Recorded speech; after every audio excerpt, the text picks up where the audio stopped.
So China's partnership with Russia is getting stronger, but its iron brotherhood with Pakistan is being tested. A major row has erupted. Pakistan has arrested a Chinese national. He is being accused of insulting Allah. An angry mob is up in arms.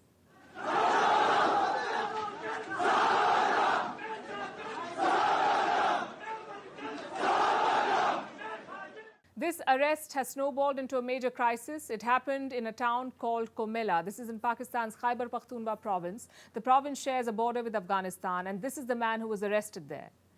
The local cops identify him as Mr. Tian. Reports say he's a Chinese engineer, Mr. Tian. He was working on a hydropower project in this region. And why specifically was he arrested? Apparently, he was involved in a workplace argument.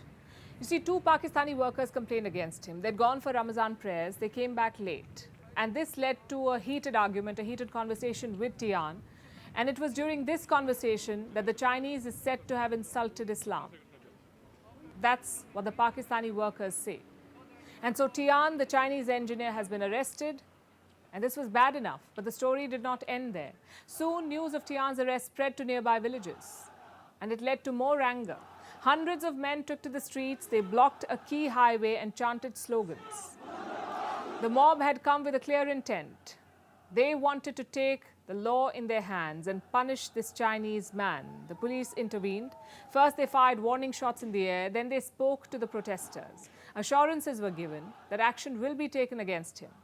But this morning, tensions flared again. Reports say the protesters returned this morning. The highway was blocked again. Now, this is a volatile situation. An investigation is underway.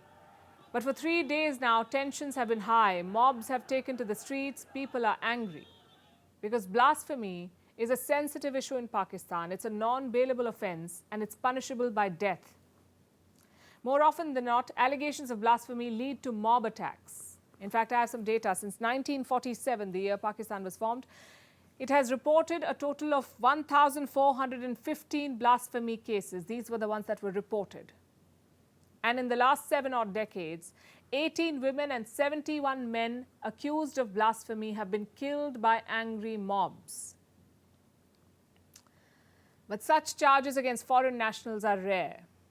And when they do happen, they tend to lead to dangerous outcomes. For example, in December 2021, a Sri Lankan factory manager was accused of blasphemy. This happened in Pakistan's Punjab province. The charges were said to be false, but they led to a mob attack.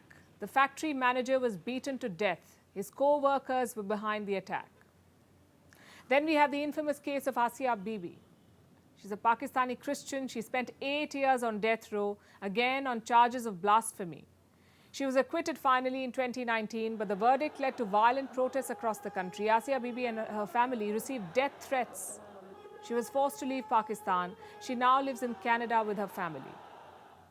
And those same radical sentiments are now driving the outrage against this Chinese national. A police complaint has been filed. Like I said, an investigation is already underway. As of this afternoon, there was no official comment from China or Pakistan. But some reports have emerged. They say the Chinese national has now been moved. Earlier today, a Pakistani army chopper took him to Abbottabad. Will Beijing intervene to save the life of its citizen? Either way, it's another rude reminder of the perils of operating in Pakistan. This is a developing story. We'll keep track for you.